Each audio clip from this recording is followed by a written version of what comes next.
Running away. I wait till Ganwar falls asleep. I don't want to be here anymore. I don't want to be in a place where my words taste wrong in my mouth. I don't want to live in a place where candy for a kind girl makes people angry, and every year the trees must die. I want to be in a place where the things I love and know are there within my reach. But where is that place? My aunt says I can find sun when the sky is dark, but she's wrong. I can't see what isn't there.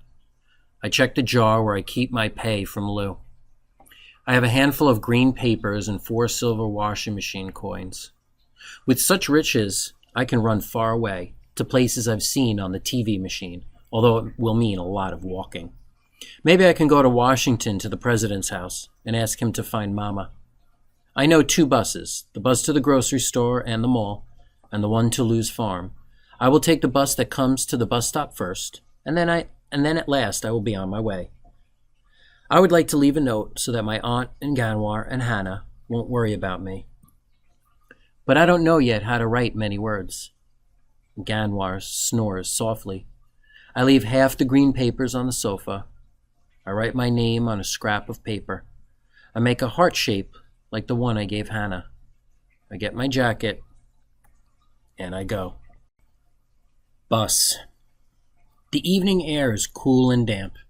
I take the first bus that comes, the route that goes past Lou's. I put my coins in the hungry metal mouth beside the driver. The bus jerks and I grab a pole. How far does this bus go? I ask. To the airport, he says. The airport? I repeat, with the flying boats? The driver gives me a strange look. Sit down, kid. I think about this important news as I take a seat. For the first time, I wonder if I could go back home. I have my green money papers after all. I could fly to my home and find my mother myself. That is what a good son would do. I think of the vastness of my country. I think of the camp, the guns, the blood. I wonder if flying back home would be like the time I tried to fly from the top of the acacia tree. The bus is nearly empty. We pass many buildings and take many turns, and then we are on a big street I know well. In the soft light, I see familiar places, the gas stations, the empty lots, the cars for sale, with bright lights on a string overhead, like captured stars. This is an ugly land, I think. It needs endless horizons and emptiness. Here, too many buildings block the sky. You can't even watch the sun. Put on its bright pajamas and sink into bed. We're coming close to Lou's. I feel bad not to have said my thank yous and goodbyes and to have shouted at Lou in anger. In my old home, where death sneaks into your home in the hush of night, goodbyes were a precious thing. How can I miss a place of such pain, I wonder? It doesn't make sense, and yet there it is. What I miss is the time before the pain. I miss Mama and Lual and listening to my father sing a laughing song. In the moonlight, I see first the old gray fence with new boards on the gate Ganwar and I had fixed. I see Lou's house, the tree with its great brown arms outstretched, the sagging barn. I see Gol, too. She is in the field alone, staring out at the road. I touch the window, and then, I don't know why, I yell for the driver to stop. By the time I'm over the fence, Gol has spotted me. She trudges over, slow but determined, like an old woman, longing for her grandchild's embrace. When we reach each other, I put my head on her neck. You should be in the barn, I say. I peer over her to see if Lou is outside. The sky is rich with stars, like fresh black dirt, sprinkled with tiny seeds. The moon hangs low, a cupped hand of silver water. Gol nudges me. I know this means she wants an ear scratch, so I do as I am told. Tears warm my cheeks. A door slams. I see Lou heading to the barn. I crouch low beside Gol. I don't want Lou to see me crying. She will be coming to get Gol, and I must hide. The field is empty. There's nowhere to go but the big tree. I dash over and clamber up easily. It's a good climbing tree. High up in the tangle of branches, I watch the cars charge by, like a herd of panicked animals. Goal looks up at me, wondering why her ear scratch is over. She heads slowly in the direction of the tree. I wipe my nose on my sleeve. No, I say softly. Go away, Goal. She settles in under the tree and stares up at me like a motherless puppy. I'm so high, I should be able to see forever. In the starlight, I imagine that if I try hard enough, I can see my family's thatched hut, my father's sharp-horned cattle, the tree where I learned I'm not meant to be a bird. Go away, I whisper. I am going to be here for a long time. Ganwar. I've been in the tree forever when I hear a bus screech to a stop. Far across the field, I can just make out a tall figure climbing down the bus stairs. Ganwar leaps over the fence and strides across the field. He's heading toward the barn, but then he stops. He looks at Goal. He looks up into the branches of my tree, and he laughs. Please don't tell me you're trying to fly again, he says.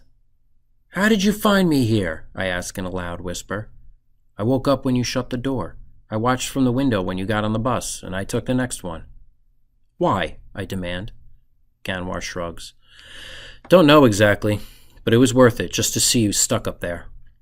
Using his good hand, in one graceful move, he climbs up to join me. I don't want company, I say. He ignores me. So you're running away? I'm trying. Where to? Maybe I'm going home to find Mama. Ganwar nods. You think that's what she would want? It's what a man would do, I say. Ganwar rubs his chin. What if she's already on her way here? I rub my eyes. Suddenly I feel tired. If I lie back on this branch, I feel I could fall asleep for a week. I'm not used to making so many decisions. I'm not used to so many changes. In my old world, I was just Kek, the silly boy. I was Lual's little brother, Ganwar's troublesome cousin, and my parents' mischievous child. That was all, and that was enough. I sigh.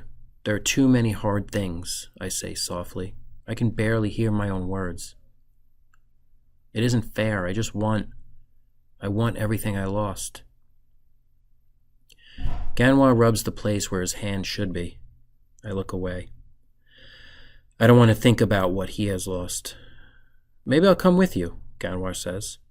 No, I say firmly, you stay. But it will never be right for me here, Kek. I have this, he holds up his stump of an arm, and I have the Gar. It's worse for me. I'll never fit in. If you're giving up, why shouldn't I? I don't answer him, but when I look at Ganwar's arm, I think of how he leapt into the tree like it was his only home, and how he does all the work I do, with just one good hand to help him. I remember something my mom used to say on dark days. If you can talk, you can sing. If you can walk, you can dance. Ganwar, I whisper, what if she never comes? What if it's only me? I can't do it all by myself. Ganwar sends me a sad smile. My cousin, he says, you already are. Talk. I hear the crunch of someone walking. Lou comes out of the barn. Goal? She calls. What are you up to, old girl? Slowly, Lou makes her way over. She follows Goal's gaze up into the tree. My, she says. This may be the first time in history a cow has treed 2 boys. We climb down slowly. When I get to the bottom, Goal nudges me again. She wants her ear scratched to continue. I force myself to meet Lou's eyes. Moonlight glints on her silver hair, like ice on snow. I'm sorry, I say, for being angry with you. It isn't your fault about the farm. Lou smiles. Come on, you two. I could use a hand. We head toward the barn. Goal follows. Kind yellow light spills from the house. Lou and Ganwar and I stand there in the silent barn, stroking Goal and waiting. After a while, I help Lou toss some fresh hay into Goal's stall. How'd you end up in my tree this evening? Lou finally asks. I don't want to say the truth, but when Lou looks right at you, You cannot make up stories. I'm running away, I say. I see. Lou thinks about this for a moment. Want a cookie before you go? I think, too. A cookie would not be such a bad thing. Chocolate? I ask. Yep.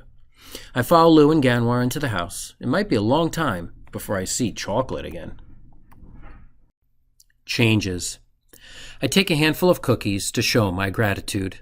Lou sits across from us at the kitchen table. The light spreads gentle shadows. So you're running away, Lou says. That's a mighty big job. I watch while Lou gets us glasses of milk. On top of the cold box, there is a picture in a frame. I see a pretty woman smiling. A man has his arm around her. He is tall and proud. Behind the woman is a small tree. Lou follows my gaze. That's me, she says. A very long time ago. And my husband, Robert. And that tree is the one you two climbed just now. I stare at the picture, then back at Lou.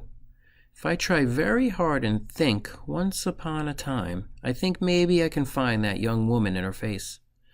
I imagine a time when the barn didn't sag, and the cattle were many and strong, and hope grew fast as flowers in good earth.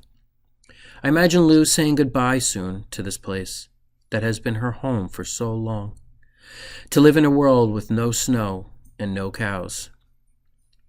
Lou pulls down another picture. This is my sister, the one in L.A., she says. She has a little yard. I suppose I could plant some vegetables there. You can grow things year-round. She stares at the picture. Imagine that. I spot a tiny seed of something fine sprouting in Lou's eyes. My heart is glad to see it. I remember my aunt's words. Keck finds sun when the sky is dark. That was easy to do when I was a child in my life before. It's not so easy when the clouds are low and black. I wonder if finding the sun is one way to be a man. I drink my milk. The clock ticks. Ganwar and Lou are watching me. I know it would be better to wait for Mama here, I say at last. Lou and Ganwar nod. They don't say anything. I guess I could come back to work until you have to leave, I add. That would be great, Lou says. I know Gol would like that. She could use more attention, Ganwar says. That cow does love a good ear scratch, Lou agrees. She's good for petting, I say. And leaning on, Ganwar adds. She's a very unusual cow, Lou says. Another idea comes into my head, like a new friend knocking at the door. Sometimes I very much like my brain, I say. What do you mean? Ganwar asks. I smile. I think maybe I just found some sun for Gol. End of part 3.